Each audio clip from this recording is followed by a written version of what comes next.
Приветствую всех на канале Магия Песка.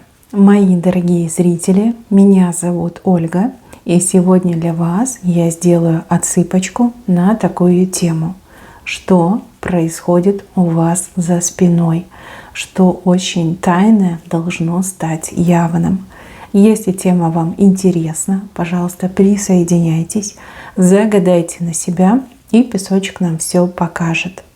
Также всех вас, мои дорогие любимые, спешу поблагодарить, сердечно поблагодарить за то, что выбираете быть со мной, и за ту невероятную теплую поддержку комментариями, лайками, донатами, которую вы мне даете. Земной вам поклон.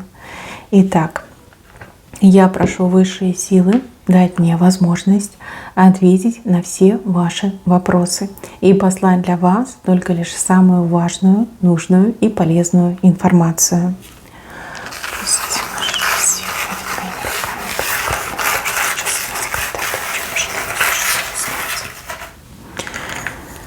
Так, мои хорошие, ну давайте будем разбираться, что происходит за вашей спиной. За вашей спиной через тройку идут разговоры. Разговоры о вас, о ваших личных тайнах, либо, в принципе, о вашей личной жизни. Кто-то из ваших доверенных лиц, это могут быть подруги, это могут быть родственники, вот кому вы доверяете, кому вы про себя вот рассказываете, кому душу изливаете. Эти люди, либо конкретно этот человек, имея к вам обиду и претензии, начала распространять информацию о вас. Буквально, возможно, в ближайшие несколько дней, но здесь срок до 7 дней, вы узнаете, что о вас говорят. Вы услышите свою личную информацию. Будет неприятно, будет обидно. Но с другой стороны, вы четко поймете, кто этим занимается. Потому что я вижу, что вы кому-то одному говорили, да, с кем-то одним делились. И другие люди просто не могли об этом знать. Ну вот сразу и поймете. Причина, почему человек идет на этот шаг и начинает ваше личное рассказывать, это обида. Этот человек на вас обиделся, эта подруга на вас обиделась, либо родственница на вас обиделась. Обида мне идет надуманная, за уши притянутая, никакой там вашей вины нет. Человек просто на эмоциях, скорее всего, либо из-за слабости характера начал вас винить в своих неудачах. Да, вот как будто бы вот вы дорожку перешли, вот как будто бы из-за вас, вот у меня сейчас проблемы в жизни, да, вот как-то так обвинил вас в своих проблемах. И заочно обвинила, заочно обиделась и теперь сливает информацию о вас. То есть распространяет вашу тайну, либо какие-то ваши сердечные секреты. Ну что ж, такое прощать нельзя. И нужно максимально строго спросить, так, чтобы неповадно было. И опять же, сделайте правильные выводы. Человек ненадежный. Сколько бы вы добра ни делали, а я вижу, что вы очень много добра сделали для этой женщины. Если смотрит меня мужчина, просто переворачивайте. Да? Для мужчины сделали добра. Человеку все мало. Как аппетит приходит во время еды. Вот и человек, да, вот больше, мне надо больше. Вот у меня невезение в жизни, это она виновата, либо он виноват, потому что слишком умная, либо везучая. Это мне не везет, потому что ей везет, да, вот какие-то такие глупые умозаключения у человека. Ну, здесь попытка действительно свои проблемы, свои неудачи переложить на вас, либо вас обвинить в этом всем. В общем, узнаете, что сделано, то сделано. К сожалению, машины времени нет, ее еще не придумали, а вы не можете вернуться в прошлое, это все изменить, либо отменить. А вас уже начали сливать вашу личную информацию, либо ваши сердечные тайны. И скоро вы об этом услышите. Подруга, либо друг, либо родственница, родственник, вот этот человек виноват, из-за обиды это делает. Ну, такое не прощается. Такое не стоит не забывать, не прощать, потому что, судя по этим знакам, события могут повториться. Через время снова все может повториться. Уже как бы доверия не должно быть между вами. По крайней мере, с вашей стороны вы не должны доверять свои личные тайны. Если вам хочется с кем-то поговорить, поговорите со своим отражением в зеркале. Это очень хорошо, это надежно, что точно никто ничего не узнает. Ну и вы сможете выговориться. Дальше, мои хорошие, прямо сейчас за вашей спиной мужчина очень сильно жалеет о своем поступке, о своем отношении к вам и о своей какой-то глупости. Да? Вот себя глупцом называет. Возможно, это мужчина, с кем у вас были отношения, либо мужчина, с кем вы шли к отношениям. Возможно, он сделал неверный выбор. Возможно, он побоялся, да, предложить вам быть вместе. Но вот очень сильно жалеет, буквально кусает себе локти, но уже ничего как не изменить. Либо он знает, что вы второй шанс не дадите. Но если по предательству ушел, то точно даже к себе не подпустите.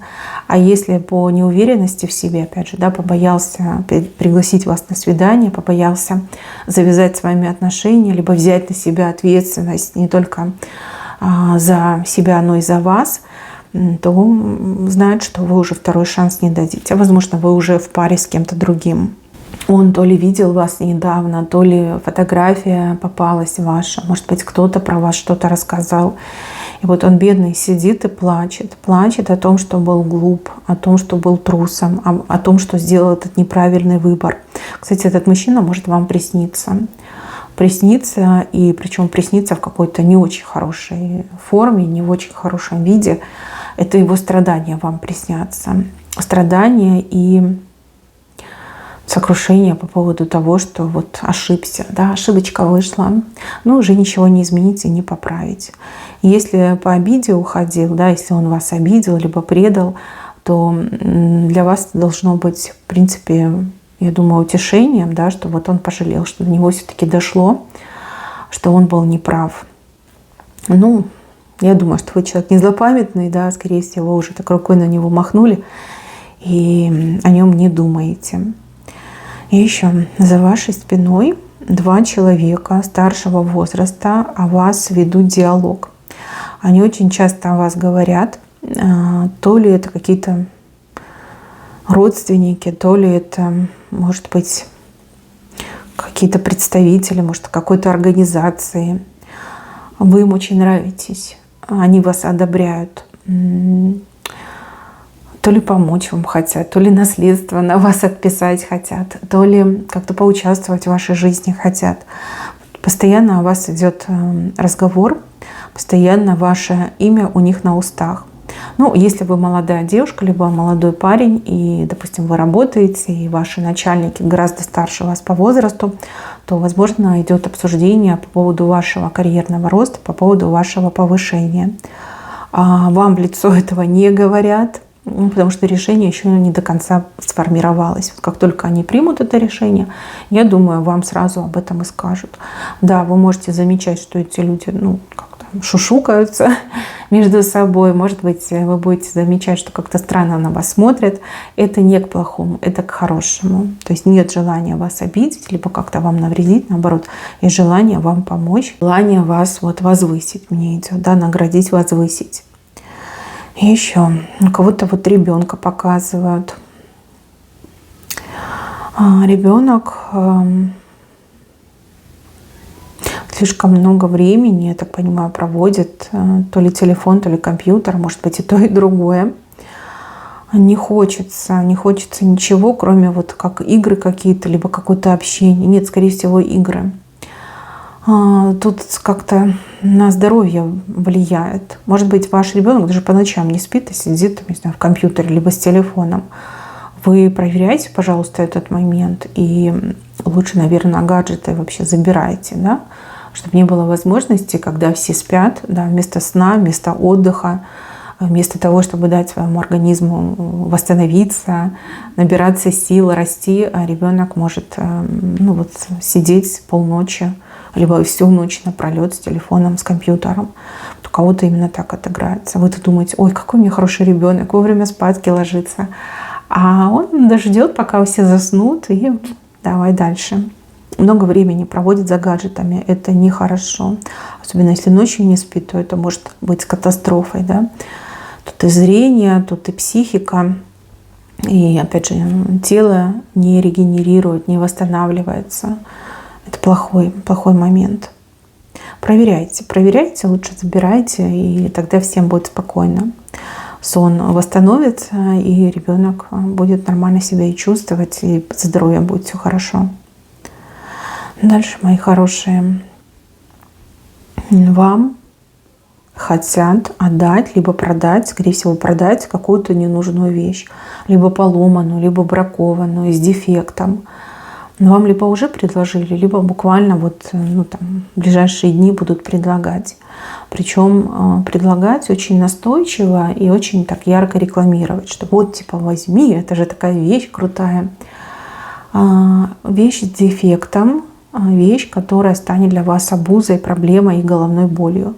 Потому что деньги вы, например, оплатите, а вещь не работает. И потом сложно будет назад ее вернуть. Вернее, даже невозможно будет назад вернуть. Просто выкинутые деньги на ветер. Если вам будут давать бесплатно, то, возможно, у вас будут проблемы с тем, чтобы утилизировать эту вещь. Да? Опять же, недовольство, стресс и нервное расстройство из-за того, что вещь вот не работает. Конечно же, вас обвинят и скажут, ну как же, мы же тебе давали, все работало, как это у тебя не работает? Значит, ты сломала, да? Какие-то такие моменты. Лучше отказаться, лучше не брать. И если вам необходима такая вещь, купите новую с гарантией, да? Либо, если там, например, дорогая очень вещь, может быть, как-то в рассрочку можно оформить, но не так, не с рук. С рук это прям плохая идея. Если вы вознамерились что-то купить в интернете с рук, то лучше проверять. Мне идет, что какие-то хитрые люди видят вас законной добычей, да, вот хотят вам что-то такое плохое спихнуть, понимают, что вы не будете там жаловаться, либо вы не станете отстаивать свои права, либо вас легко можно убедить, что это вы что-то сделали не так, поэтому эта вещь сломалась. Да, все-таки лучше новая в магазине, хотя и в магазине могут быть проблемы. Но с другой стороны, у вас там чек будет, да, вы можете пойти пожаловаться.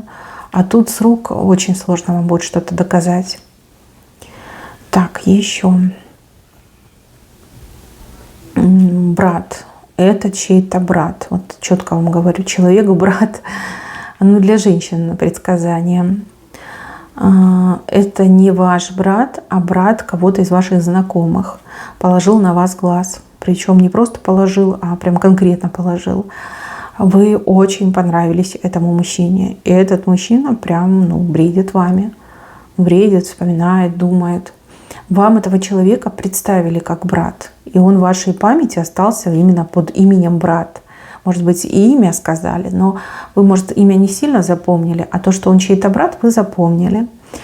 Очень сильно понравились. И этот человек прям обдумывает план, стратегию, тактику, как к вам подойти, как с вами сблизиться, как за вами начать ухаживать. Возможно, даже кого-то будет подключать, да, для того, чтобы ему помогли. Прям очень впечатлили и очень сильно понравились. Тут можно даже сказать любовь с первого взгляда. Вспоминайте, кто вам брата своего представлял. Вот именно этот брат в вас влюбился. Дальше, мои милые.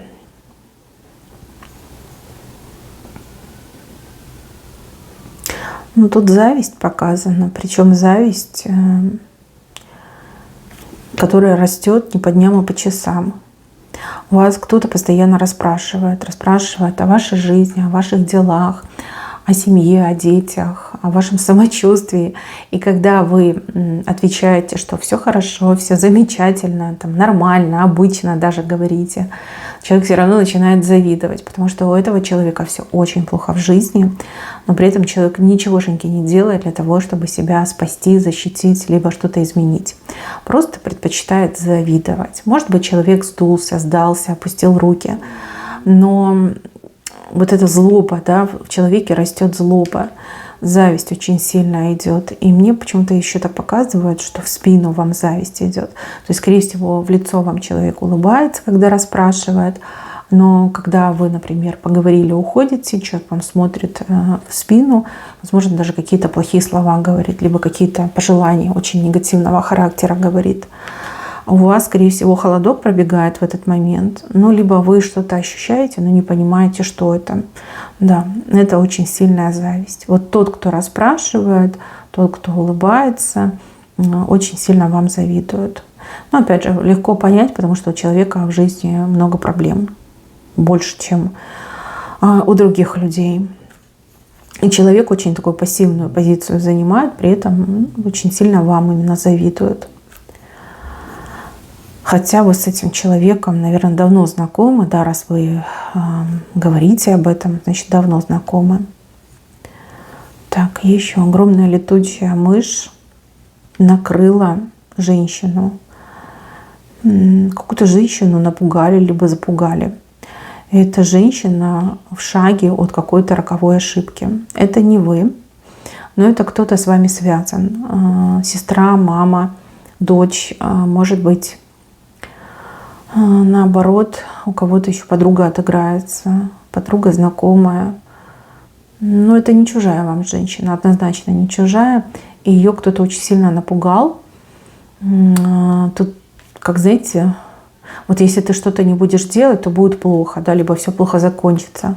Тут и по здоровью могли напугать, тут и по каким-то там денежным операциям могли повлиять. То есть беги, все деньги меняй, да, иначе все. Вот точно знаю, мне вот точно сообщили, что это там обвал курса валют будет или еще что-нибудь будет.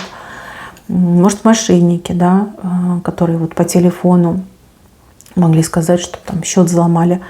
Вот срочно что-то делай, да, чтобы деньги там назад вернуть. Человек в страхе, человек парализованный идет. И человек в таком состоянии может действительно очень серьезную роковую ошибку допустить. Вот, надо поинтересоваться делами своих близких, почаще интересуйтесь. Вы человек очень грамотный, у вас очень сильная интуиция, вас очень сложно обмануть, и вы очень сильный эмпат. Да? Вы можете почувствовать даже по голосу, что с человеком что-то не так, что-то не то. Вы можете это предотвратить. Да, здесь какие-то мошенники именно через испуг работали, напугали, а теперь что-то предлагают. Но это что-то очень плохое, это роковая ошибка, мне показано. Дальше, мои хорошие. Вам нужно спешить с какими-то документами. Какие-то документы оформить, сделать, выписать, поставить там штампы, печати. Спешите, спешите, не откладывайте. Вас о чем-то не предупредили, либо какая-то информация вам неизвестна.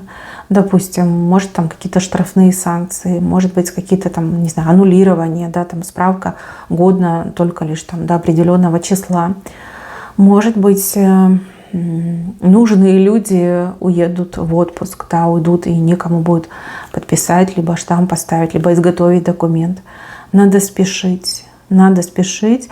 Вот этот пробел в информации может для вас обернуться серьезной проблемой, застоем в вашем деле, либо долгим сроком ожидания. Вот, так что поспешите. Вы то ли отложили, то ли вы думаете, о, будет время, будет возможность, тогда пойду сделаю. Да, типа не горит. На самом деле очень горит, и нужно спешить. Ну вот мне какие-то документы идут. Дальше. Муж от жены деньги прячет. У него есть деньги, либо у него припрятана какая-то сумма. И эти деньги, это типа его заначка, да, там на всякий пожарный случай. И деньги, в принципе, которые могли бы пойти в семью, на детей, на отдых, там, на какие-то покупки. Привирает по поводу своей зарплаты, привирает по поводу своих возможностей, именно финансовых возможностей. Я не могу сказать, что это плохо. Да? Ну, как бы у него там свои понятия, своя логика того, что он делает. Ну, типа, если вдруг там денег не будет, я из заначки вытащу. То есть он не планирует это тратить там на любовниц, на какие-то там свои забавы. Но с другой стороны, я вижу, что вы в этих деньгах нуждаетесь. И эти деньги будут очень нужны, важны, полезны именно в сегодняшнем моменте. Вы лучше с ним как-то по-хорошему поговорите. Ну, либо намекните, что вы все знаете. Да? Вот я все знаю, я знаю, что у тебя есть. Так что давай выкладывай. По добру, по здорову, пока я еще не в раж не вошла. Я думаю, сработает. Ну, какой экономный, да? Экономный мужчина, зажиточный. Откладывает. У кого-то так и есть, откладывает мужчина. Может быть, вы даже думали, как так, почему он так мало зарабатывает, да? Либо, если он так мало зарабатывает, почему он так много работает? Ну, там смышленый. Смышленый, и у него заначка точно есть. Может быть, он недавно этим начал заниматься, ну, там уже как бы сумма скопилась. Так, еще с вами на расстоянии человек находится. На расстоянии, далеко, нет доступа, либо доступ ограничен. Это только лишь созвон, либо переписка там смс-ками. Нет такой возможности, чтобы вы поехали и посмотрели, как этот человек живет. Этот человек вам рассказывает, что у меня там все прекрасно, шоколадно, все есть, замечательно, вот живу как в раю. На самом деле человек живет очень туго, очень плохо. Там какой-то острый дефицит, причем дефицит во всем. Еда, деньги, общение, не знаю, какие-то условия тоже не очень там хорошие. Человек сознательно вводит вас в заблуждение, потому что не хочет вас волновать и не хочет просить у вас помощи, потому что знает, что у вас и самой, либо самого не так-то много. Человеку вот каждый день это как чудо, да, прожил и чудо случилось. Не знаю, в тяжелых условиях этот человек, и ваше сердце, скорее всего, вам подсказывало, возможно, вы расспрашивали этого человека, человек говорит, да ну нет, ты придумываешь. Почему этот песок показал нам эту информацию? Потому что песок подтверждает, что ваша интуиция вам правильно подсказала. У человека тяжелое время, у человека нужда, дефицит. И вам не показалось, и это не просто как надуманная ситуация, это правда. Человеку тяжело, но не будет признаваться этот человек, потому что не хочет вас печалить, тревожить и не хочет уже там что-то у вас брать, да, потому что знает, что вам тоже надо. Ну врет, да, врет, но не с целью обмануть, а с целью, наверное, таки уберечь от жесткой реальности. Так. Какая-то женщина против вас очень сильно настроена. На работе, либо по соседству, где-то рядом она с вами бывает. Эта женщина видит в вас соперницу. Вот это то, чего вы не понимали. Вы видели, как она к вам относится, там, цепляется, задевает, троллит вас, но вы не понимали, почему. Да? Вы разные там теории придумывали, но не понимали на самом деле, почему. Это ревность. Сильнейшая ревность, которая выжигает у нее там все внутри. Кому ревнует? К мужчине какому-то ревнует. Может, это ее муж, может быть, это ее сын, может быть, это, не знаю, кто-то из коллег, начальник, может быть. Ревность сильнейшая. Головой она понимает, что вы хорошая, что вы добрая, милая, профессиональная. Но ревность все выжигает. Просто выжигает. И я вам так скажу, с этой женщиной вам нужно будет вопрос как-то решать, потому что дальше будет хуже. Сейчас она там словесно как-то против вас высказывается, но может дело дойти и до рукоприкладства, либо до какой-то порчи имущества. Может со злости, там, не знаю, прийти вам дверь расцарапать, либо краской расписать, либо на работе может что-нибудь там сломать, там, телефон ваш, там, не знаю, сломать. Либо там одежду вам порвать, если в раздевалке оставляете.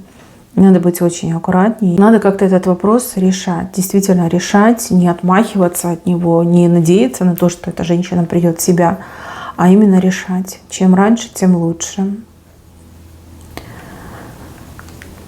За вашей спиной какие-то люди нечестными путями чего-то добиваются. Именно нечестными путями. Может быть, за деньги, может быть, по договоренности. Может быть, даже как-то вразрез закона идут. И вот они себя показывают такими успешными, говорят, ну вот мы такие крутые, мы такие успешные, мы все сделали, у нас все есть, а ты типа где-то там в конце плетешься. Не обращайте на них внимания, поверьте, им уже недолго осталось. За них скоро возьмутся, причем очень жестко возьмутся. И то, что они получили нечестным путем, все потеряют. Мало того, они еще и свое отдадут, да, своего лишатся. Смотрите, заплатили деньги, нечестным путем получили, а теперь деньги потеряли, то, что получили, потеряли, и еще и придется, может, штраф какой-то платить, либо откупаться, может быть, придется. Ничего, недолго осталось. Вот. Вы молодец, что все делаете правильно, по закону, по правилам. Это вам на руку. И пусть ваш путь, он не такой блестящий и быстрый, он честный, этот путь. И у вас уже никто ничего не отберет. И тем более деньги вы терять не будете. Так, и еще, мои хорошие, есть какой-то человек, Этот человек вам не чужой, но вы либо давно не виделись, слишком давно, либо, может быть, даже вы и не догадываетесь о существовании этого человека. Да, так иногда в жизни бывает. Не могу вам сказать, кем приходится вам этот человек. Я даже пол не могу назвать этого человека. Но я одно знаю, что этот человек для вас что-то готовит. Готовит в виде какого-то подарка, либо какой-то денежной суммы. Еще кого-то может отыграться, что человек на вас все, что имеет, отпишет. Как наследство получается.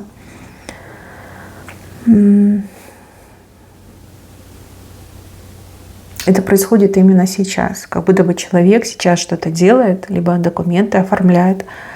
Но получите вы, скорее всего, позже. Может быть, даже через несколько лет. Не знаю, почему этому человеку не приходит в голову к вам прийти, с вами пообщаться. Но человек вас любит. Любит и чувствует свою какую-то невероятную, не знаю, вину перед вами. Вина, что не была рядом. Вина, что не участвовала в вашей жизни. Вот как-то так мне идет. Может быть, это отец, которого вы много лет не видели. А может быть и мама. Может быть, вы вообще выросли на попечении детского дома. Были, родители своих не знаете, родственников, бабушки, дедушки тоже могут отыграться. Но кто-то такой, родной, не чужой. И человек, который вас любит и чувствует огромную вину перед вами. Так, и еще. Кто у меня недавно устроился на работу, либо, может, повышение получили, либо вам зарплату повысили, да, и так может отыграться. Сейчас в вашу сторону очень много каких-то магических камней летит, как будто бы пытаются посредством магии вас устранить. Человек считает, что вы получили все это несправедливо, даже считает, что вы как-то опасны, да, опасны, что вы нечестным путем добились, чтобы вам зарплату повысили, либо по должности вас возвысили, либо что вас несправедливо взяли на работу. Я бы на вашем месте какие-то, может быть, средства защиты бы применяла. Обереги, амулеты, молитвы. Вам, скорее всего, это откликается серьезной усталостью, какими-то травмами и также проблемами со сном. Вы, скорее всего, среди ночи просыпаетесь и потом заснуть не можете, и не понимаете, что происходит. А потом под утро вы не можете проснуться, на работу пойти. Есть, что-то есть. Там человек очень обозленный, и либо у мастера заказывает, либо сам какими-то способностями владеет. А вы очень сильно нервничали в последнее время, у вас защитное поле очень сильно ослабло. Надо что-то делать, предпринимать. Это не воздействие как таковое, это как будто бы камни летят в вашу сторону. Вы ощущаете удары этих камней об себя, но они ударяются и отскакивают. Как-то так мне показано. Так, еще какой-то момент несправедливости. Но несправедливость здесь как не только для вас, но и для каких-то людей тоже. Вы как будто бы в одной лодке с какими-то людьми, и с вами очень несправедливо поступили. И вы, скорее всего, пытались добиться справедливости, чтобы закон вмешался, да, скорее всего, обращались, но вас никто слушать не стал.